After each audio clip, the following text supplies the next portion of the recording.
Nananawagan ng tulong ang mga magulang ng isang bata sa Quezon City na tinamaan ng pambihirang sakit sa dugo. Para bigyan ng mukha ang balita, Mobile Journal, Yeda Pascual. Nagsusumamo ng tulong ang ama ng isang batang babae mula Novaliches, Quezon City na kritikal ngayon ang lagay. Hindi maganda ang simula ng bagong taon sa pamilya Haramilya. Nagkaroon kasi ng pabalik-balik na sakit ang 6 na taong gulang na si Sky, anak ng mag-asawang Skyler at Margie. Bali, nag-start po siya January 24, na-admit po kasi kami. Pneumonia, 5 araw. Pero kasabay po kasi nung may pneumonia siya, hindi po siya madumi. Sabi niya lagi masakit yung tiyan niya. And then, hanggang sa nasabay na po ng suka. Noong una, amibiasis ang diagnosis kay Sky. Pero nang masuri ang kanyang dugo, nalaman na may dengue pala ang bata. Pero kahit ilang sali ng dugo ang ibinigay, hindi umiigi ang kalagayan niya.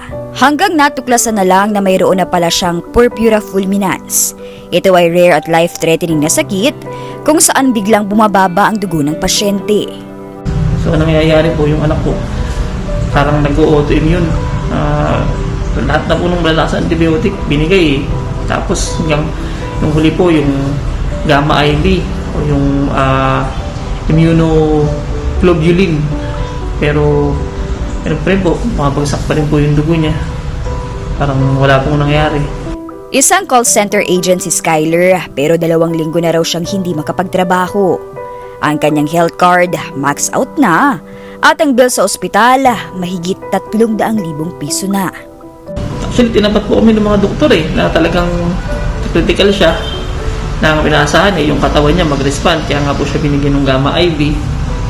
Pero sa akin po, continuous na po, bigay ng dugo kung ano po yung kulang, plasma, platelet, RBC. Bukod sa pinansyal na tulong, ang nais ng mag-asawa ay mailipat si Sky sa Philippine Children's Medical Center para mas matutukan at mabigyan ng tamang gamutan.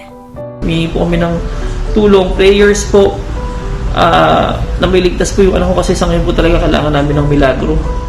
Pero number 1 po talaga yung paglipat. Sana po may mga panood sa PCMC, sino man, kahit po isingitan nyo lang ng maliit na kama yung anak ko doon.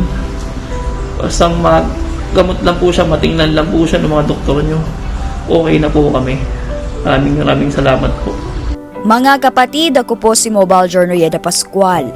Hatid ang muka ng balita.